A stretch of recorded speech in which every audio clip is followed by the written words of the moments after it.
ব্যক্তিগতভাবে আসলে প্রবলেম হচ্ছে যে উনি কোন রাজনীতির সাথে যুক্ত কিনা আমরা এখন পর্যন্ত জানতে পারিনি। আচ্ছা, হ্যাঁ? বুঝতে পারেন? এখন পর্যন্ত জানতে পারিনি। বুঝতে পারেন? বুঝতে পারিনি বা বলতে আসলে শুনেছেন? শিক্ষার্থীদের মধ্যে অনেক ধরনের আলোচনা আমরা শুনেছি। তো সেই আলোচনাগুলোর সত্যতা উনি বরাবরই অস্বীকার করেছেন।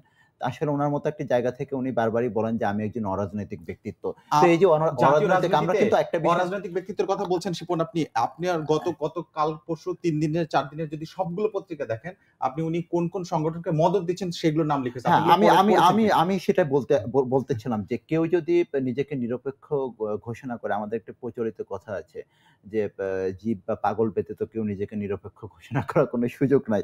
আসলে আমি কাউকে নিরপেক্ষ মনে করি না। কারণ প্রত্যেকটা মানুষের মধ্যে কোনো একটা রাজনৈতিক আদর্শ বিরাজ উনি করে। কাকে এখানে হয়তো মদত দিচ্ছেন এখন বলেন? উনি কাকে মদদ দিচ্ছে আমরা আসলে স্পষ্ট আ খুব বেশি স্পষ্ট এরকম না। কারণ এই যে আমরা এখন একটা বিভ্রান্তির মধ্যে আছি। বিশেষ করে যে গুপ্ত রাজনীতির মধ্যে, এই গুপ্ত রাজনীতির বিভ্রান্তিতে বিভ্রান্তি। আমাদেরকে এমনভাবে বিভ্রান্ত তৈরি করেছে। তা আমরা মাঝে মাঝে আমাদের মধ্যে একটি সন্দেহ তৈরি হয় যে আসলে কে গুপ্ত আর আর কে কে প্রকাশ্য? হ্যাঁ, কে প্রকাশ্য। শিপন অরাজনৈতিকতা বলে কোনো কিছু হয় না। অরাজনৈতিকতা, বিরাজনৈতিকতা এগুলা হচ্ছে গুপ্ত রাজনৈতিকতা আর কিচ্ছু না। একজন মানুষ কেন নিজেকে অরাজনৈতিক, বিরাজনৈতিক ঘোষণা করবেন? তার দল না থাকতে পারে, আইডিওলজি না থাকে কিভাবে?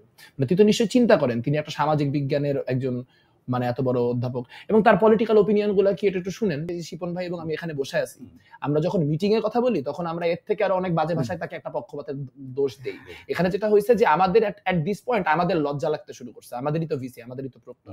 তো একটু সরাসরি বলতে লজ্জা লাগছে। আমি সরাসরি বলি। কিন্তু সত্যি সাদিক কায়েম যার মানে ধরেন প্রথম যে মিটিংটা হইলো সকল ছাত্র সংগঠনকে নিয়ে সেই মিটিং এ আমার সাধারণ সম্পাদক মাইন আহমেদ জিজ্ঞেস করছিলেন ভিসি কে যে আমরা সাদিক কায়েম নামে একজন ব্যক্তিকে চিনি পিসিসিবির সাবেক সভাপতি হিসেবে।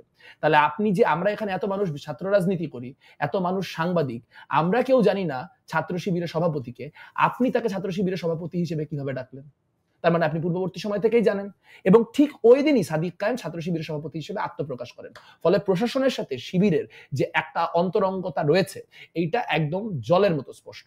এটা একদম ক্লিয়ারলি দেখা যাচ্ছে। এবং না এবিসিরও এটা আমি মেঘের সাথে একটু এড করি। এই প্রশ্নটা আমরাও তুলেছিলাম যে আসলে আমরা কেউ যখন জানি না যে ঢাকা বিশ্ববিদ্যালয়ের শিবিরের সভাপতি কিংবা সাধারণ সম্পাদক কে? আমরা কেউ জানি না। তো হঠাৎ করে আমরা ১ম যে বিশ্ববিদ্যালয়ের সাথে মিটিং এ যাওয়ার পরে আমরা শুনি যে আমাদের আগে শিবির মিটিং করে গিয়েছে। তো আমরা খুব অবাক হয়েছি যে আচ্ছা, এটা আরেকটা তথ্য যে তারা মিটিংও আগে করে। আপনাদেরও আগে না করেছে। আগে পরে এরকম না। ১ম যে মিটিংটা হয়েছিল আমরা জেনেছি যে তারা মিটিং করে গিয়েছে। তখন আমরা একটু অবাক হয়েছি যে আমরা জানি না ছাত্র শিবিরের ঢাকা বিশ্ববিদ্যালয়ের প্রেসিডেন্ট সেক্রেটারি কে, বাট আমাদের ঢাকা বিশ্ববিদ্যালয়ের প্রশাসন জানে। এটি কিন্তু আমাদের মধ্যে এক ধরনের সন্দেহ তৈরি করেছে।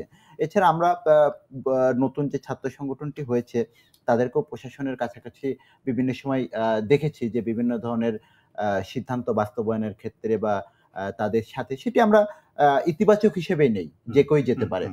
আমরা নেতিবাচক হিসেবে দেখি না। তবে যদি বিশ্ববিদ্যালয়ের যে বর্তমান প্রশাসন তারা যদি এই ধরনের মনোভাব পোষণ করে থাকে তাহলে কিন্তু ডাকসুতে এটির নেতিবাচক প্রভাব তৈরি হবে।